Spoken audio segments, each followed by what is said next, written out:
Bueno, pues bienvenidos a todos a nuestra tertulia filosófica que tenemos hoy. Hoy vamos a discutir uno de los temas más discutidos en Oxford, que es bastante común en los países, en las partes del país inglés, y es la ciencia y Dios. Y la pregunta fundamental que vamos a discutir es si ambas cosas son irreconciliables o se puede conciliar, ¿verdad? Y es curioso porque aquí en la universidad he hablado con muchos estudiantes, muchos años. Yo estudié filología inglesa, estuve 4 años, me especialicé en crítica literaria y ahora mismo estoy estudiando un máster en filosofía, historia de la filosofía en general, en la universidad a distancia. Y es curioso porque en este debate, siempre en esta pregunta, surgen varios temas y he tratado de estructurar la charla de hoy de tal manera que se pueda seguir fácilmente. Y esta es la estructura de lo que vamos a hablar. El primer punto es entendiendo los polos opuestos, ateo versus creyente. Luego, el segundo punto es, ¿los científicos tienen creencias? Es decir, ¿los científicos realmente tienen fe o no? Es una buena pregunta. La tercera es, ¿de qué manera se reconcilia la ciencia con Dios? Si es que se reconcilia de algún modo. Y por último, ¿cómo los descubrimientos científicos apuntan hacia un creador? Vamos a ver si eso es... Y luego va a estar seguido de preguntas y respuestas, o sea que no es que yo digo aquí todo y los demás se lo creen. Aquí vamos a tener la oportunidad de refutar, de profundizar, de cuestionar. De eso se trata la tertulia de hoy. Así que bueno, primero que todo es curioso que cuando he hablado de este tema en distintas ocasiones, la principal objeción que se me hace frente a Dios es, bueno, pues tú crees en la teoría de la evolución del hombre, de Darwin, o tú crees en la teoría del Big Bang, y la mayoría de personas cuenta estas teorías como si eso fuera ya una exclamación de victoria. Es como, bueno, ya no me puedes refutar, Dios no existe, tienes un problema. Es decir, ¿cómo reconcilias la teoría del Big Bang o la teoría de la evolución del hombre con la fe, con Dios? ¿Verdad? Eso es una de lo que la mayoría de la gente trata de objetar cuando se trata de creer en Dios.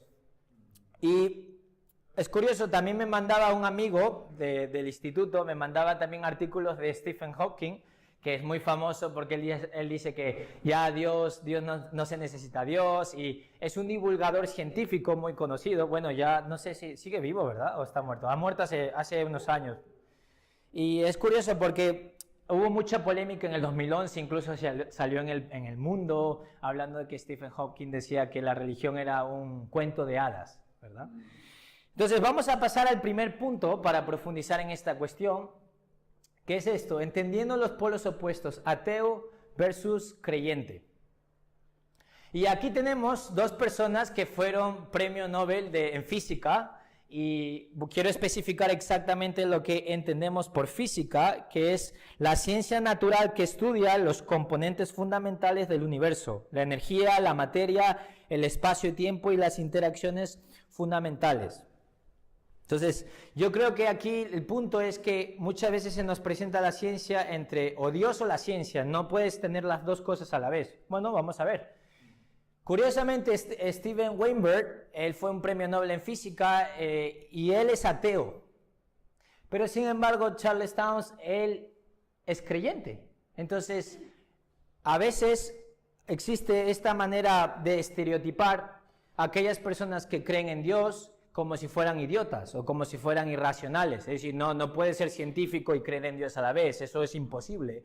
Pero lo que nos enseña la historia es que ha habido muchas personas totalmente muy inteligentes, científicos, filósofos, etcétera, etcétera, que ha habido tanto ateos como creyentes. Entonces la pregunta es, ¿realmente dónde está el problema? Es decir, ¿qué hace a una persona creer y qué hace a una persona no creer? ¿Es realmente el conocimiento científico o es otra cosa? Es curioso, porque ambos sabían mucha física y probablemente estas 2 personas juntas eran mucho más inteligentes que todos aquí juntos en la clase. Y aún así tenemos un ateo y un creyente. Y la pregunta es ¿por qué? Es curioso porque creo que el verdadero debate no es si eres inteligente o no. El verdadero debate yo creo que es el siguiente: maneras de ver la vida.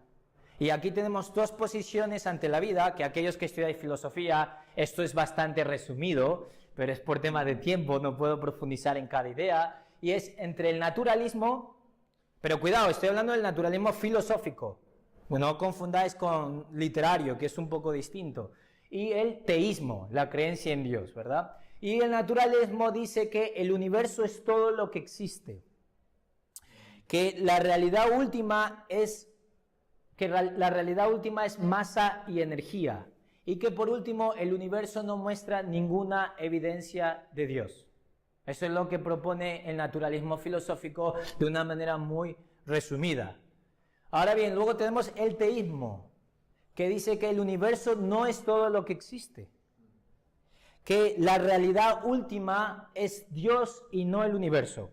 Y por último, que el universo muestra evidencias que existe Dios.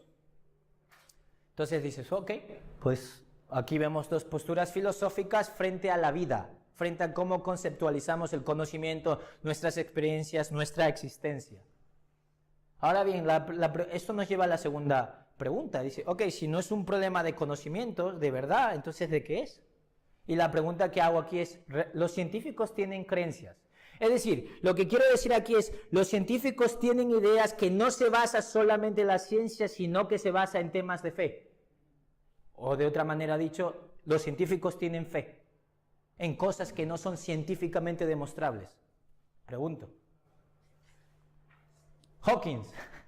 Mirad esta parte solo. Esto fue en El Mundo, pero esto es lo que dijo en el 2011, ¿vale? Y dice... Hawkins dice, el cielo es un cuento de hadas para los que tienen miedo a la muerte. Vale, pregunta, ¿qué de científico tiene esa afirmación? ¿Dónde está la ciencia en esa afirmación? ¿Eso es científico o es una opinión en cuanto al mundo y a tu realidad? Es un científico haciendo filosofía, lo cual me hace gracia porque, curiosamente, así anecdóticamente, rápidamente lo digo, Einstein decía que lamentablemente los científicos hacían muy mala filosofía, no se les daba muy bien. Esto lo podéis leer también. Ahora bien, ok, solo tenemos esto. Entonces lo que nos damos cuenta es que todo lo que dice un científico no es necesariamente una afirmación científica. Y creo que existe mucha confusión en el siglo XXI cuando un científico dice, yo creo en esto, o esto es así. Por ejemplo, os pongo dos ejemplos más. No sé si habéis escuchado esta idea de que todos somos un producto del accidente, de la naturaleza, de lo que sea, ¿verdad? Del mecanismo, de cómo funciona la naturaleza. Bueno, bien, yo os hago una pregunta, es decir, este concepto de accidente, pero ¿cómo que eso es ciencia? Eso es pesimismo o es otra cosa, pero eso no es necesariamente ciencia. Esa es la opinión que una persona que tiene frente al descubrimiento científico, pero no necesariamente es ciencia. Y aquí es donde tenemos que separar cuando un científico trata de hacer filosofía y cuando está hablando en su campo de investigación. Esto hay que distinguirlo, porque se confunde. O también, curiosamente, cuando he hablado con gente que estudia ciencia, etcétera, etcétera, dicen cosas como, ¿cómo sabes que hay vida después de la muerte? Y yo le digo, bueno, por fe. Yo lo admito al menos, por fe, yo creo. Y yo le pregunto, oye, déjame hacerte una pregunta. Digo, ¿cómo tú sabes que no hay vida después de la muerte? ¿Cómo me puedes demostrar empíricamente que no hay vida después de la muerte? ¿Tú te has muerto y has resucitado y has vuelto a la vida y me has dicho que es así? Porque no hay ninguna otra manera, a menos que tengas una también máquina del tiempo o algo así, para demostrar cosas, que puedas morir y luego volver. Esto se complica mucho más. ¿Puede la ciencia demostrar de que no hay vida después de la muerte? No, no puede. Eso es cuestión de fe. Lo que estoy planteando aquí es que yo no tengo nada en contra en que los científicos tengan una fe negativa en la no existencia del paraíso, de lo que sea después de la muerte. Lo que yo tengo en contra es que no acepten que tienen fe. Ahí está el principal punto, es decir, todos tenemos opiniones que no son científicamente demostrables y aún así las creemos. Y eso es importante, aceptar eso y distinguir cuando un científico hace eso y cuando un científico realmente pues no lo hace. Es decir, hay que distinguir, porque tampoco puedes decir, cuando el científico habla de cosas científicas y dice, pues existe la ley de la gravedad, tú no puedes decir, pues es tu opinión. Bueno, tírate de un balcón, vas a ver que no es su opinión solamente, que eso es un hecho, pero hay que distinguir. Y hablando de opiniones, se le preguntó hay una persona llamada en Oxford, John Lennox, no John Lennon, cuidado, no el cantante, John Lennox, con X, que es doctor en matemáticas en la Universidad de Oxford y asociado en filosofía de la ciencia.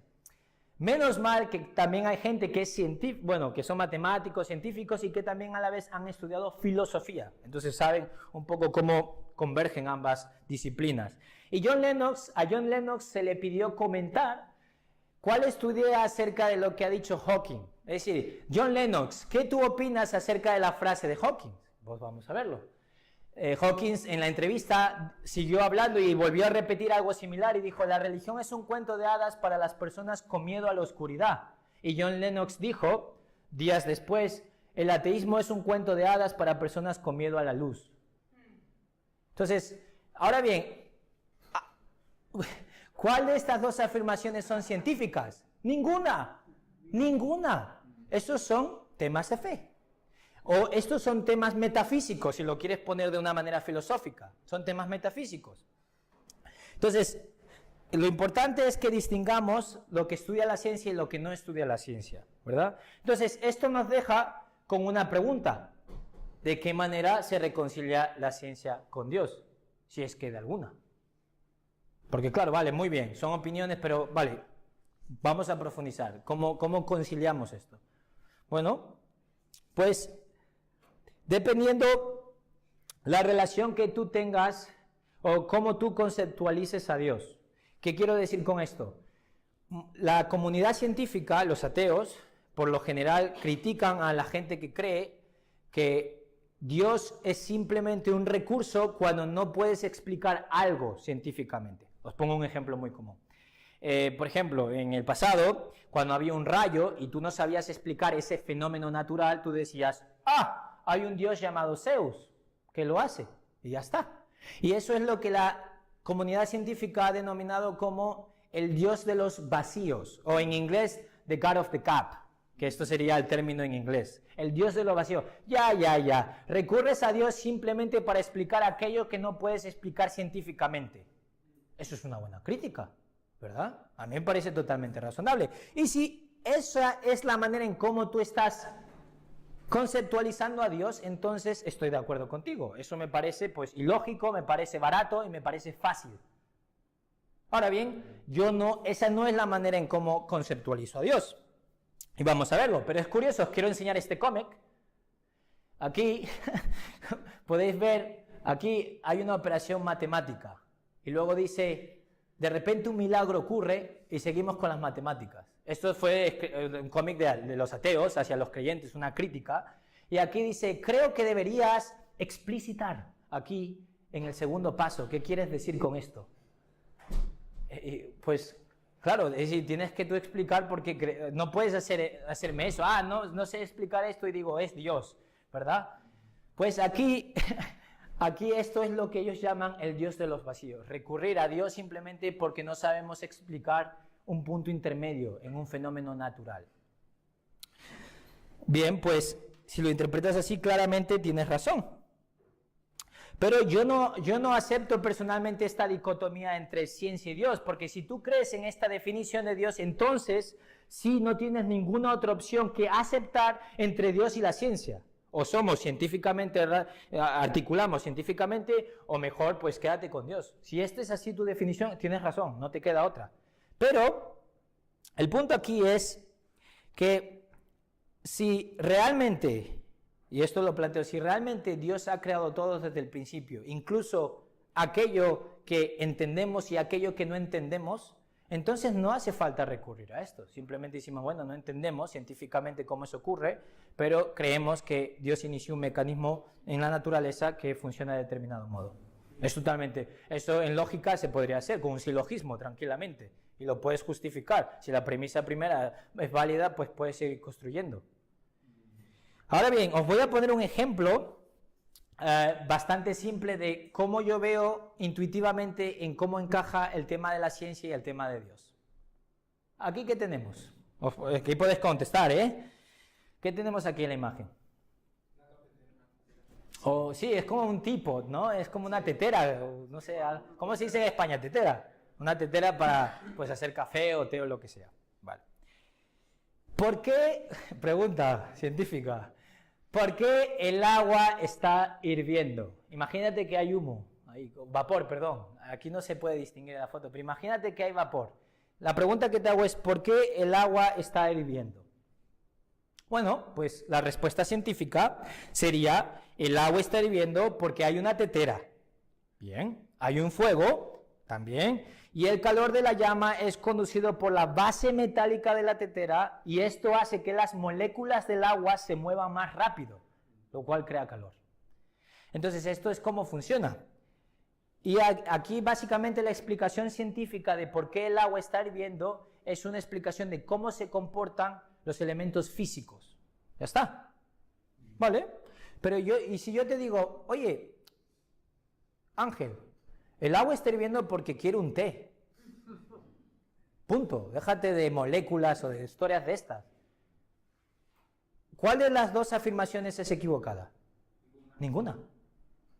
Lo que estoy planteando aquí es que tanto la explicación científica en cómo se comportan los elementos físicos a nivel de mecanismo es cierto, y también es cierto la razón personal, que quiero un té, porque tengo frío y está lloviendo en Madrid. Ya está, no hay más. ¿Pueden ambas afirmaciones coexistir? Absolutamente. No hay ninguna contradicción lógica. Lo que vemos aquí es que ambas afirmaciones, ambas explicaciones se complementan para una explicación en su totalidad de este fenómeno natural de que el agua está hirviendo. Y es desde esa misma manera en cómo yo encajo que es posible creer en la ciencia y creer en Dios. Entonces, ¿qué podemos aprender con esto, con este ejemplo? Es que la ciencia estudia, y esto es clave, quiero que esto quede muy claro, es que la ciencia estudia las cosas a nivel de mecanismo, de cómo algo se comporta.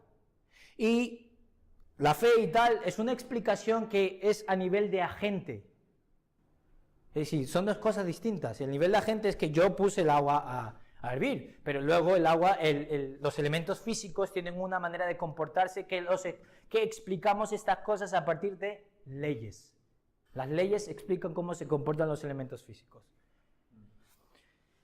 Ahora bien, yo os animo ahora por un momento a imaginar, a extrapolar este ejemplo tan minúsculo y reducido, muy fácil de entender, la tetera y el té, a la escala del universo.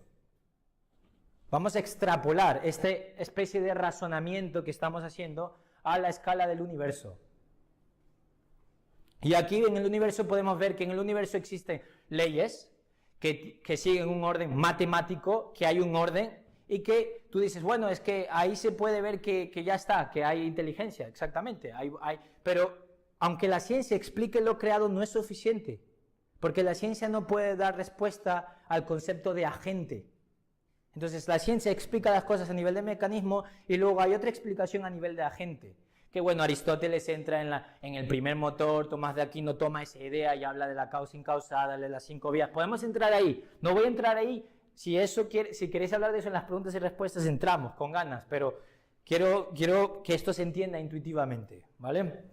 Ahora bien, el dar a Dios como explicación es la explicación a nivel de agente y la explicación científica es a nivel de mecanismo, no hay que elegir.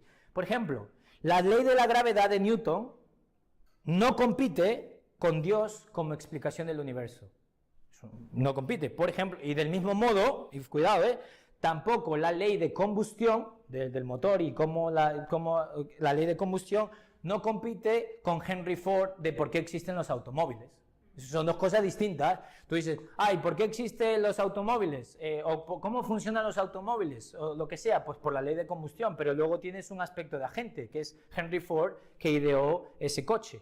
Y no necesariamente tienes que reemplazar uno por otro. Esto es muy importante entenderlo. Entonces, la pregunta que nos queda es ¿cómo los descubrimientos científicos apuntan hacia un creador? Y os voy a mostrar esto. No sé si os gusta comer, pero a mí sí. Y esto es un menú de tapas. Además, toro tapas. Esto parece un menú conservador, por lo del toro, ¿verdad? Y aquí vemos que hay tortilla española y traducción incluida, ¿eh? O sea, que no os podéis quejar. Está en inglés. Aquí dice Spanish omelette. Luego ensalada rusa, Russian salad. Y bueno, y seguimos, ¿verdad? Vale. Si os pregunto yo, y quiero que respondáis esta vez, ¿cómo ha llegado esa cosa ahí, el menú? ¿Quién lo ha escrito? El camarero. ¿Es una persona? ¿Y por qué sabes que ha sido una persona? ¿Qué os hace pensar que ha sido una persona? ¿Por qué no ha sido el viento y todo el caos junto que ha producido ese menú? Yo hago una pregunta, ¿por qué no? ¿Cómo sabéis que ha sido una persona y no el caos? Tenemos fe porque nunca visto de otra manera.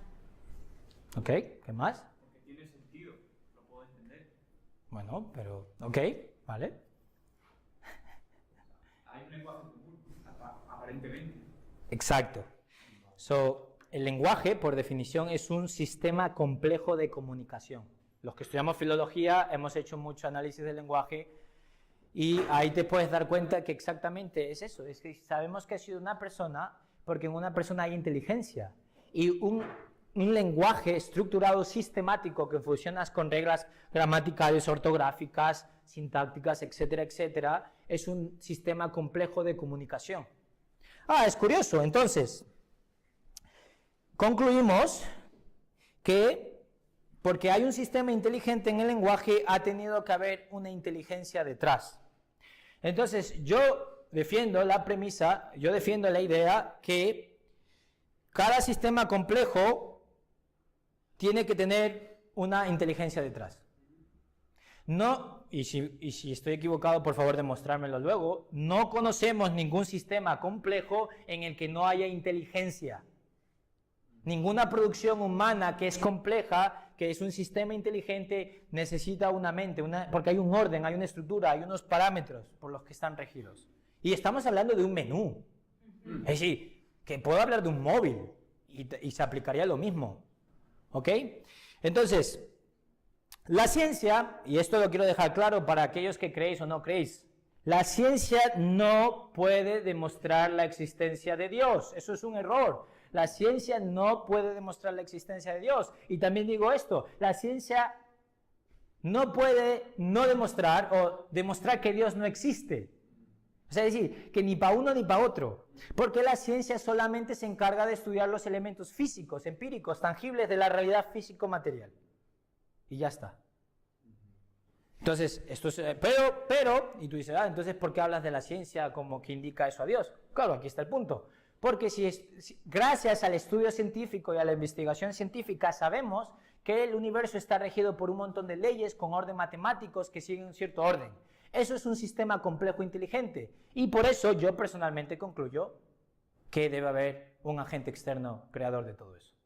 Porque si no, esto no tiene ningún sentido. Es más, si estudias incluso cómo funciona el tímpano, te quedas flipando.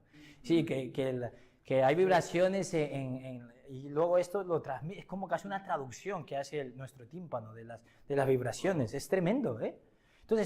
Entonces, aquí el punto es que en la creación, gracias a la ciencia, sabemos que hay muchos sistemas complejos inteligentes que siguen patrones matemáticos y que incluso podemos anticipar cosas que van a suceder gracias a que hay orden. Ahora la pregunta es, si un menú de tortilla española de patatas os hace saber que ha habido una inteligencia detrás, cuánto más un universo tan complejo y a la vez tan ordenado.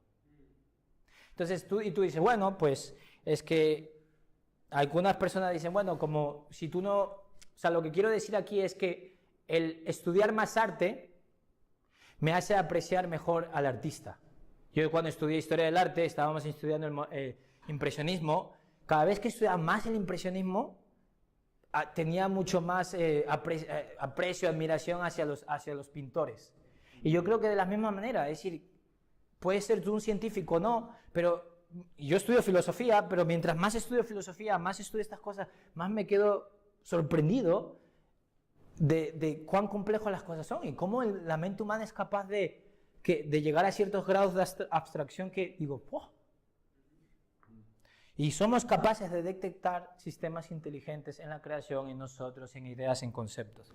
Entonces, para concluir, esta es la siguiente conclusión, que los científicos tienen creencias y no todo lo que dicen es ciencia. Segundo punto, la ciencia explica la realidad física a nivel de mecanismo y no a nivel de agente. Tercer punto, el concepto de Dios está en armonía con la ciencia, ya que explica las cosas a nivel de agente. Y por último, la ciencia muestra que el universo está compuesto de leyes o sistemas complejos y que de esto se concluye que hay una mente detrás de todo esto, a lo que filosóficamente se le ha denominado como Dios. Ahora bien, os quiero dejar con algunos deberes, si os interesa este tema. Y voy a ser muy honesto con esto. Hace tiempo empecé a entrenarme a mí mismo a no decir nada que yo sé que no sé tanto sobre aquello. Por ejemplo, porque es muy fácil ahora con el debate político de las elecciones. A mí me gusta la política, así que luego si queréis debatimos con el pollo en el bar o lo que queráis. Pero hay que ser muy honestos y es que realmente sabemos mucho menos de lo que decimos saber. Y yo creo que requiere mucha humildad para no hablar de algo de lo que realmente no sabes. ¿Y por qué digo esto? Porque pensar es muy difícil. Pensar, ser original y genuino en tu pensamiento y complejo es muy difícil. La mayoría de personas repite como máquinas lo que vieron en BuzzFeed o lo que vieron en un libro o lo que vieron en cualquier sitio, pero realmente hemos pensado. O tenemos un profesor de filosofía que admiramos y repetimos como loros exactamente lo que él dice sin cuestionarlo. Entonces, yo no estoy diciendo aquí que creáis en Dios o no. Lo que yo os estoy animando aquí es buscar la verdad. No seáis cómodos. No tratemos de justificar intelectualmente aquellos vicios que ya queremos creer o aquellas cosas, ideas preconcebidas que ya queremos tener. Cuestionemos esto filosóficamente, intelectualmente y tratemos de poner nuestra conducta detrás de aquello que se muestra como verdadero. Y eso es lo que planteo. Pensar es muy difícil. Por eso dejo deberes. Porque no de esta charla se va a saber todo. Y yo sigo estudiando. Es más, yo terminaré el máster y probablemente haga un doctorado y probablemente luego haga un máster quizás en psicología. No lo sé, ya veremos. No me da el tiempo. Mi esposa se queja porque dice, estás todo el día estudiando, ¿verdad? Pero bien, entonces estos son los recursos que os dejo. El primero es El caso del creador por Lee Strobel. Lee Strobel es un periodista y él fue entrevistando a las eminencias en la investigación científica, simplemente planteando estas preguntas. Y es potente el libro, ¿eh? A ver, es un poco gordo, pero bueno, aquí todos estudiáis bastante, así que no vais a tener, os va a parecer fácil, de hecho. Bien, pues luego está el segundo libro que es El argumento cosmológico Kalam. Y es complicado, pero aquí básicamente traza una historia de la evolución argumental del argumento cosmológico ya planteado por Tomás de Aquino en el medievo, pero ya con actualizaciones desde el campo científico. Por si os interesa, William Lane Craig es un filósofo, así que os animo a leerlo. Luego, John Lennox, que es el profesor matemático, filósofo en la Universidad de Oxford, está vivo. Él escribió un libro que se llama ¿Ha enterrado la ciencia a Dios? Y él es estrictamente científico en muchas áreas, ha debatido con todos los ateos prominentes de la época, Krauss, Christopher Hitchens, Richard Dawkins y todo eso. Tú puedes ver debates de John Lennox contra ellos y ahí lo veréis. Y luego, por último, que esto es más genérico, esto es más para aperitivo, para si no sabes dónde empezar con la búsqueda intelectual de los temas metafísicos, científicos de Dios y tal, pues recomiendo Evidencia que demande un veredicto, que es un libro así muy gordo, tipo enciclopédico, y ahí habla de muchas cosas, de temas, o sea, críticas intelectuales sobre temas religiosos, por lo general, por ejemplo, cómo se formó la Biblia, cómo podemos confiar que no ha sido manipulado, cómo sabemos que Cristo resucitó de entre los muertos, o quién creó a Dios, o cómo podemos saber que podemos creer en verdades metafísicas y no en el puro empirismo, cientificismo, etcétera, etcétera. Entonces, es un buen lugar para empezar. Si no sabes dónde empezar, os animo también a estudiarlo. Y por último, si me queréis ver a mí, que bueno, poco a poco, tengo una página web donde publico por lo general artículos más intuitivos, ¿verdad? Porque yo creo lo siguiente, yo quiero servir a la humanidad con el conocimiento, pero cuidado, no de una manera pedante, que aleja a la gente. Yo quiero unir a la gente con la verdad. Y me da igual la verdad que sea, la verdad. Y tú dices, pues ¿cuál es la verdad? Bueno, ya podemos hablar de eso, que he escrito un libro sobre ese tema que lo voy a publicar. Es complicado, pero ahí tengo la web donde tengo algunos artículos, tengo también un canal de YouTube que hablo de temas teológicos para también cristianos por lo general, pero ahí también voy a hablar de temas más sociales, de justicia social, pero de una perspectiva más filosófica, moral. Luego también tengo una página de Facebook por si me queréis mandar alguna pregunta por ahí o seguir lo que hago. Y luego pues mi mail de toda la vida, desde hace 10 años, por si queréis mandarme algún artículo que dice, oye Carlos, quiero saber qué piensas acerca de esto, y me lo mandas, y yo lo leo si tengo tiempo, y ya podemos seguir hablando. Entonces, el propósito de esto es que la conversación continúe. De esto se trata esto. Yo no pretendo aquí dar una respuesta con estos 30 minutos, porque estos son temas muy complicados, pero lo que animo es a tener una actitud honesta, a que realmente no seamos indiferentes y que nos esforcemos a cuestionar. Es curioso porque a la comunidad cristiana yo siempre le digo, tenéis que dejar de leer a cristianos, estáis todo el tiempo leyendo a cristianos, tenéis que leer a ateos, porque si queréis saber qué piensa el otro tenéis que leerles. Y a los ateos les digo lo mismo, dejar de leer a ateos, pesados, leer a cristianos, porque siempre nos gusta leer lo que nos dice lo que ya creemos, pero tenemos que salir de esa burbuja en la que vivimos y cuestionar los fundamentos en los que construimos nuestras vidas. Y bueno, pues con todo eso, muchas gracias y eso es la charla.